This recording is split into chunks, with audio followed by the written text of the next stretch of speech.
नमस्कार दोस्तों, मैं अमरीश मिश्रा। आप देख रहे हैं जनगढ़ की बात न्यूज़। हमारे साथ पीयूष मिश्रा जी मौजूद हैं, जो एक जाने माने शिक्षाविद हैं और एक राजनीतिक विश्लेषक कहे जाते हैं।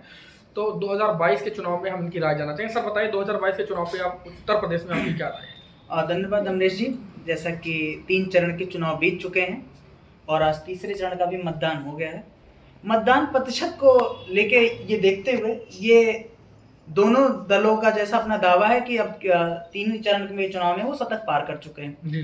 परंतु मैं बहुत ही संक्षिप्त में अपनी बात रखता हूँ कि चरण 1 में जी नो डाउट कि मामला 60-40 का है। जी।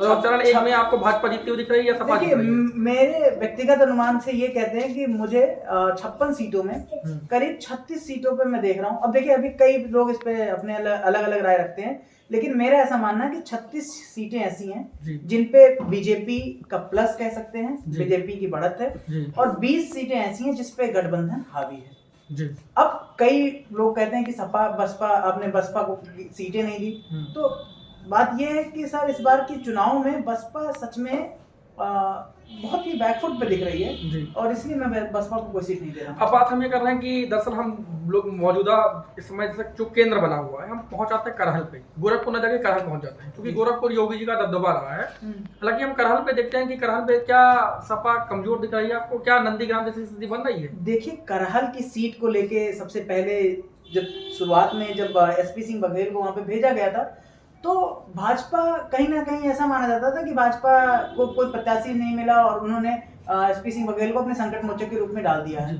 परंतु अंतिम चुनाव तक के नजदीक आते आते, वोटिंग तक आते आते, जिस तरीके से वहां पे समीकरण बने हैं, मुलायम जी को इतनी कह सकते हैं कि अस्वस्थ होने के बावजूद भी उनको चुनाव में उतारा गया, उसके बाद में शिवपाल की कैंपेनिंग का उतना सफल ना हो पाना, तेज प्रताप का असर न डाल पाना, ये जरूर साबित करता है कि कहीं ना कहीं लड़ाई फंस गई है। हालांकि परंपरागत तौर पर 90% एक पार्टी के साथ कहे जा सकते हैं, परंतु मुझे ऐसा लगता है कि अगर परिणाम उलटफेर होता है तो ये कोई बहुत ही अप्रत्याशित नहीं कह सकते इसको। दरअसल हम आपसे सीधे चुनाव पर बात करना चाहेंगे। जो चुनाव का मुख्य परिणाम है, सभी सीटें 300 पार का दावा कर रही हैं।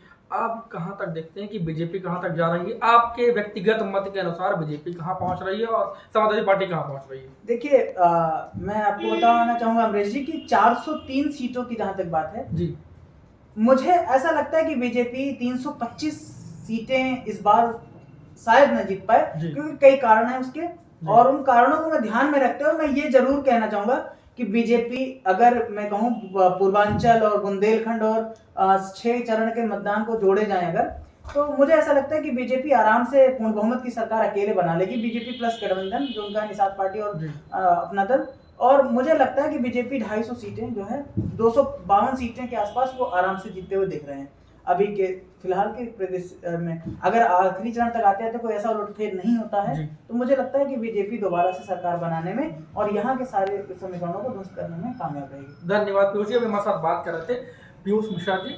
तो अब बातचीत में शामिल होने के लिए आपका बहुत बहुत धन्यवाद।